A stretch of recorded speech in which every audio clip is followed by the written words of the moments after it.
Já estamos de volta com o nosso estilo de vida e eu tenho uma novidade para vocês. Estou muito feliz porque eu li no início do programa a mensagem que nos levou ao assunto de hoje e o nosso telespectador já se identificou e já agradeceu também pelo tema ter sido abordado. Ele diz assim: bom dia a todos, fico feliz por vocês abordarem o assunto que eu postei semana passada. Já estou ligado no programa Estilo de Vida. É o Moisés Silva e ele já começou a enviar as participações dele, perguntar sobre as dúvidas que ele tem também. E uma delas é o seguinte: quero perguntar à doutora se limão também pode causar esse desconforto, pois eu, em tudo que vou comer, faço uso do limão.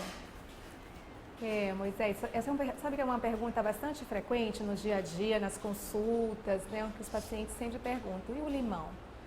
Bom, se você não tem nenhum problema digestivo, mantenha o uso do limão, né? Ele é rico em vitamina C, muito saudável, a gente tem um consumo diário do limão.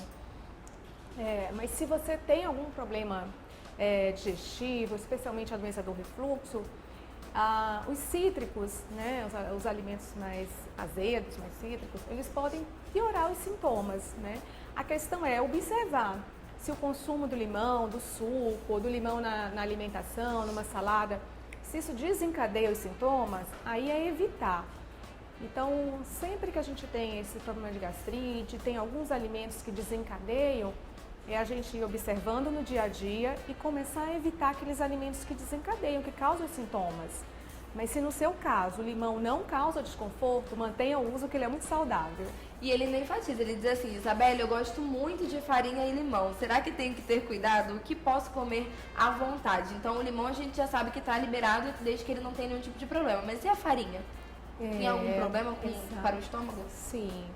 A farinha, ela é um alimento que fermenta um pouco mais e ela pode sim gerar desconforto para quem tem já algum problema de gastrite ou de dispepsia.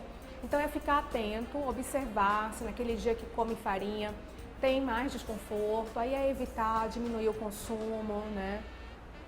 Essa observação do tipo de alimento e se causa sintomas, ela é individual e aí a conduta é essa: observar e evitar, né? Se a farinha, se os cítricos, tem alguns alimentos clássicos que desencadeiam esses sintomas da azia, do refluxo, que os cítricos, né? São os cítricos, o chocolate, esse é bem clássico, o café, tudo que leva cafeína, o refrigerante, o café, o chá preto, né?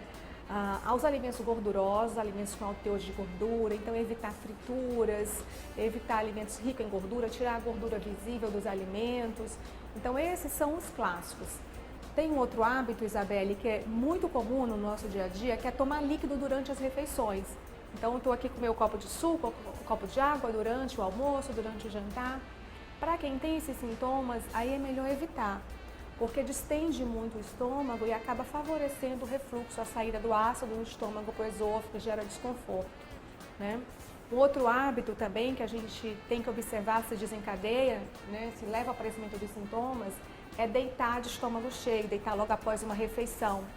A questão toda é observar se esse comportamento gera, né, acidez, desconforto, evitar também, se alimentar mais cedo, esperar umas 2 horas, que é o tempo que o estômago já está mais vazio, para depois deitar, jantar cedo, né? Fazer um repouso após o almoço meio inclinado, não deitado assim bem reto na cama, mas apoiar umas almofadas, e aí tirar o seu cochilo, né? O seu repouso de uma maneira mais inclinada para evitar o refluxo, né?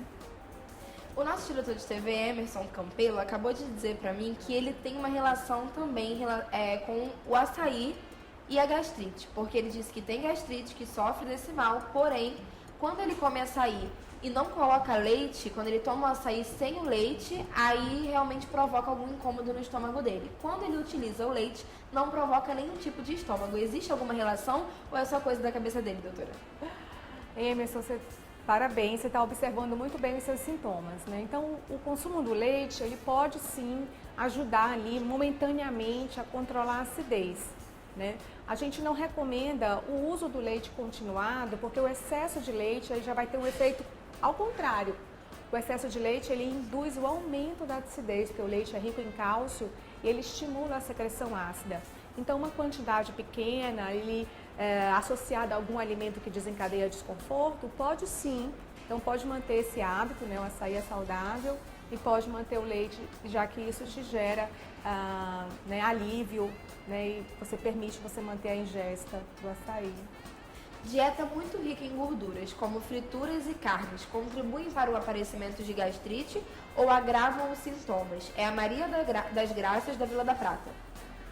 Maria, é isso mesmo. Os sintomas podem ser, né, vindo de uma alimentação rica em gordura. Então, diminuir a gordura, evitar alimentos fritos, né, preferir alimentos grelhados ou assados, ou melhor ainda, cozidos, né?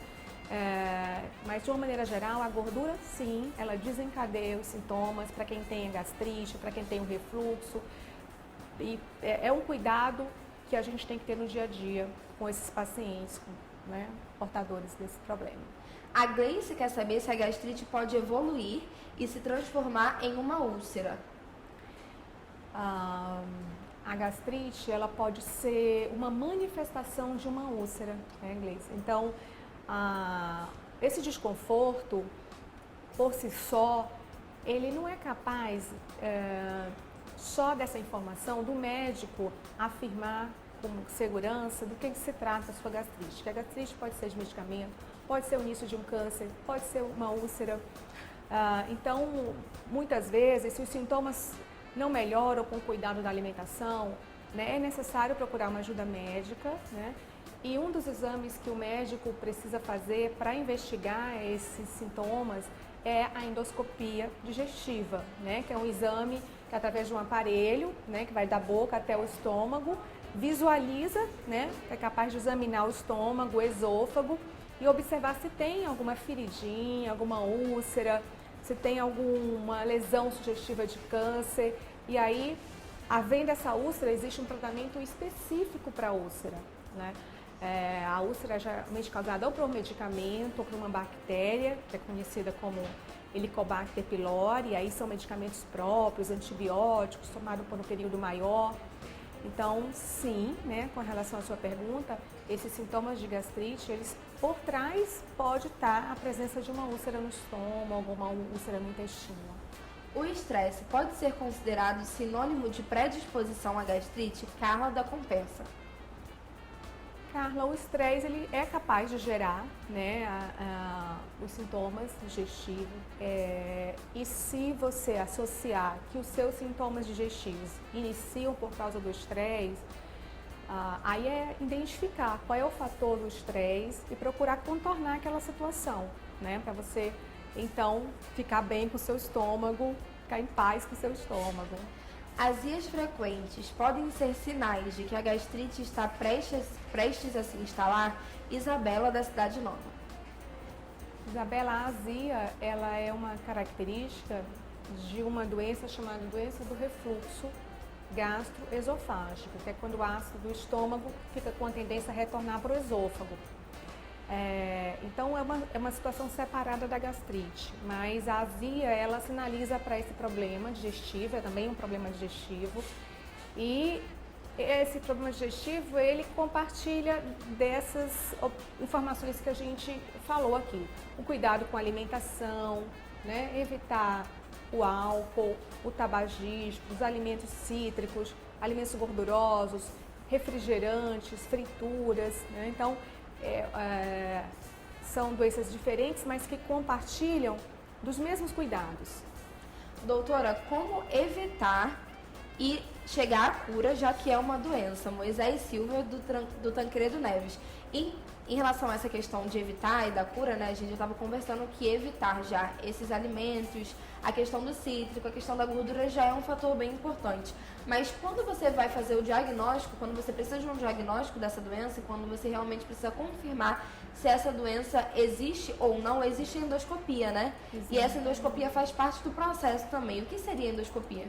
A endoscopia é um exame, né, feito através de um aparelho. Então, primeiro é feita uma sedação, a pessoa fica um pouco dormindo, dorme de uma maneira leve para poder fazer o exame, né?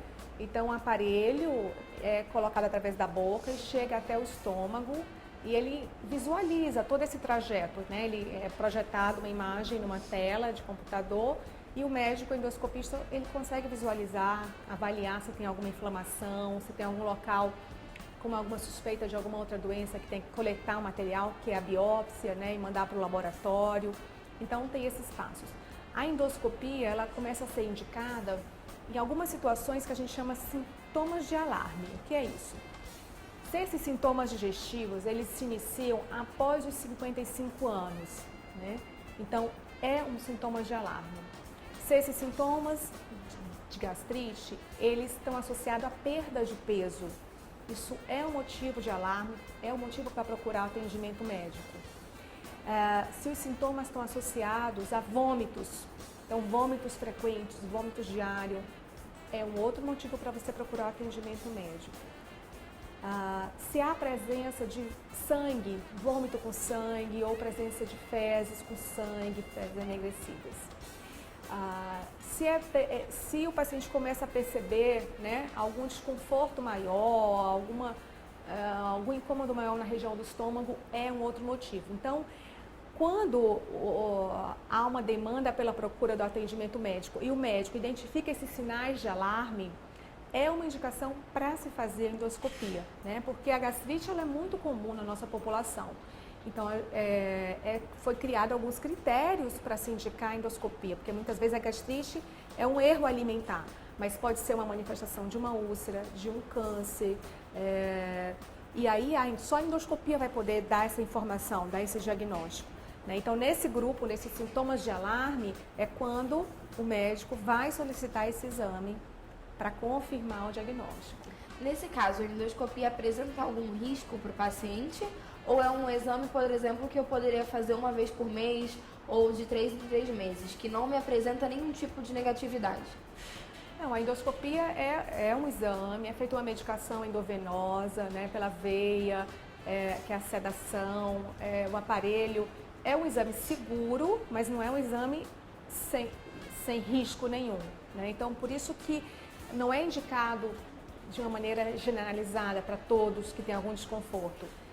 A endoscopia está indicada para esses pacientes que se encaixam nesse grupo de risco, né? Que podem ter algum problema mais sério ali, simulando uma gastrite, pode ser, como a gente já falou, o início de um câncer, uma úlcera.